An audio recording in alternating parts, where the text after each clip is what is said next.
Good morning, everybody. I am Abdul Sattar, and today we are going to understand a very important but the easiest of all the tenses, future indefinite tense.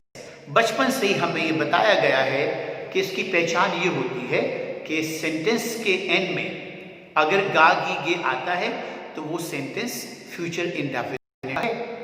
यही बताया गया है ना बचपन से, सभी किताबों में, सभी टीचर्स के जरिए हमें ये बताया गया है कि ये इसकी पहचान है। लेकिन हमें थोड़ा सा आगे बढ़कर सोचना होगा।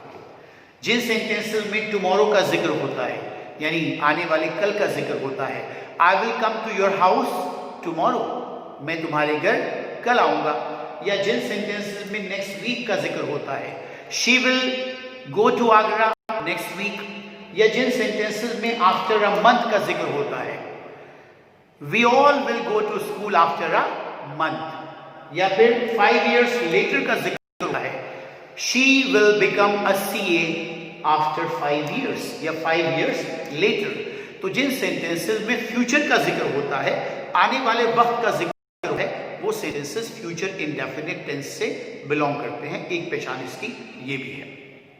Is it clear? दूसरी चीज ये है कि इसमें सेंटेंस की फॉर्मेशन इज वेरी इजी। देखिए, सब्जेक्ट आता है, फिर इसमें विल आता है, और फिर इसमें वर्ब आता है। अब आप कहेंगे कि मैंने शेल का जिक्र तो किया ही नहीं। देखिए, शेल का जो यूसेज है, जो शेल का इस्तेमाल है, that is very very official, that is very very modern English में अब शेल का इस्तेमाल बहुत ही फॉर्मल है। It is not very much in, बहुत ज्यादा नहीं है। देखिए कहां पर होता है, आई और वी के साथ। ये भी बताया जाता है कि आई और वी के साथ तो शेल का इस्तेमाल होता है, और बाकी सभी जो सब्जेक्ट्स होते हैं हमारे, उनके साथ काय का इस्तेमाल होता है, उनके साथ विल का इस्तेमाल होता है। तो लेट अस सी, शेल का इस्तेमाल if we have to place an order, अगर हमें ऑर्डर प्लेस करना होता है तो हम शेल का इस्तेमाल करते हैं। जैसे शेल आई ऑर्डर ब्रेकफास्ट, या फिर if we have to make a choice, which shirt shall I buy, this one और दैट वन। जब हमें चॉइस बनानी पड़ती है तब भी इस्तेमाल करते हैं। और if we have to help somebody, ठीक, I shall help the poor, मैं गरीबों की मदद करूंगा, राइट। तो यहां पर हम शेल का इस्तेमाल करते हैं। Otherwise with all the subjects, हम सब्जेक्ट्स को जो है वो पर्सन भी कहते हैं। First person, second person and third person. First person होते हैं आई एंड वी, सिर्फ दो। सेकेंड पर्सन होता है अकेला, यू, और बाकी सब ही, शी, इट, दे, वो थर्ड पर्सन होते हैं। Is that clear to you or not? Now you can look at the sentences. She will work, she will not work, will she work, will she not work, how will she work, when will she work, where will she work, why will she work। इनकी हिंदी ये है कि वह काम करेगी, वह काम नहीं करेगी, क्या वह काम करेगी, क्या वह काम नहीं करेगी, वह काम हाउ की क्या होती है, कैसे करेगी, वह काम when की क्या होती है इंग्लिश हिंदी, वह काम when मतलब कब करेगी, where का मतलब कहाँ करेगी, और why का मतलब क्यों करेगी। मैंने आपको पहले भी कई बार बताया है कि whenever we have to do the translation and whenever we have to write answer of any question, long question, short question, translation, essay writing, whatever we have to do, हम उस वक्त किसी भी सेंटेंस से हमारा सामना हो सकता है। हमें किसी भी सेंटेंस की जरूरत पड़ सकती है। एफर्मेटिव बनाने की ज़रूरत पड़ सकती है, नेगेटिव बनाने की ज़रूरत पड़ सकती है, इंटरोगेटिव की पड़ सकती है, WH वर्ड जो है ये इनसे बनाने की ज़रूरत पड़ सकती है। तो हमें सभी तरह के सेंटेंसेस की प्रैक्टिस करनी चाहिए। और मैंने बताया था आपसे कि grammar is a subject that requires a regular practice. लगातार प्रैक्टिस की ज़रूरत होती है इसमें, because it is like mathematics, the more we practice it the more it comes to us. ठीक है। अब इसमें दूसरी चीज देखिए, contraction. Contraction positive and negative दो तरह के होते हैं। आई बी ऑन टाइम, इसका मतलब यह है कि I will be on time. अगर हमें इनफॉर्मली लिखना हो या इनफॉर्मली बोलना हो तो हम इस तरह भी बोल सकते हैं, बट नॉट फॉर्मली। फॉर्मली अगर हमें लिखना है, बोलना होगा, तो हम पूरा ही बोलेंगे, जाहिर सी बात है, right. It is only the informal way of speaking and writing. I'll be on time. I'll be on time.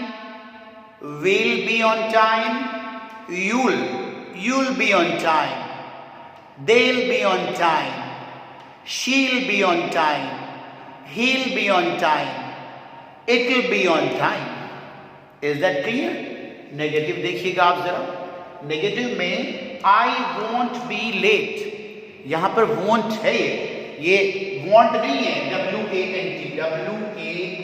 नहीं है, it is WONT.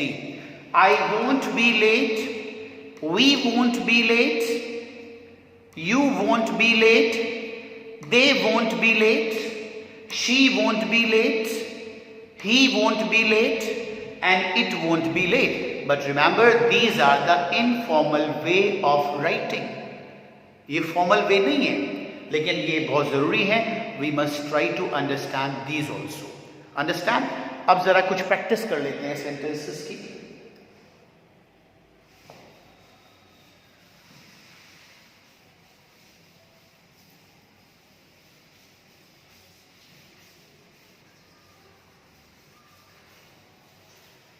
देखिए, मैं हिंदी के कुछ सेंटेंसेस बोलूँगा और मेरे लिखने से पहले आप भी कोशिश कीजिए अगर आप उन्हें बना सकते हैं तो. Is that clear? चपरासी घंटी बजाएगा. The peon will ring the bell. Is that clear? चपरासी घंटी बजाएगा. तुम कल कहाँ आओगे? कहाँ की क्या होती है? Where. Will you come tomorrow? Question mark. Do not forget to put question mark whenever you have to make the interrogative sentence. Is that clear? कल बहुत तेज बारिश होगी. It will rain. बहुत तेज के लिए क्या आता है? Right, heavily. HEAVILY. It will rain heavily tomorrow. tomorrow ये आ गया, ठीक है. अब इसके बाद हम लिखेंगे तुम यहां कैसे आओगे. ये तो हो गया. क्या कल तुम स्कूल जाओगे? Will you go to school tomorrow? Question mark. मेरी बहन स्वादिष्ट भोजन नहीं बनाएगी. तो क्या होगा इसका? My sister will not cook.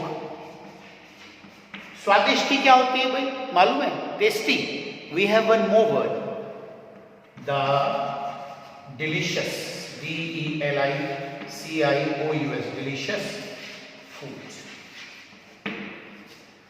Actually we have covered the three indefinite tenses. हम इनकी collectively practice करेंगे तो इन तीनों sentences को differently cover कर लेंगे.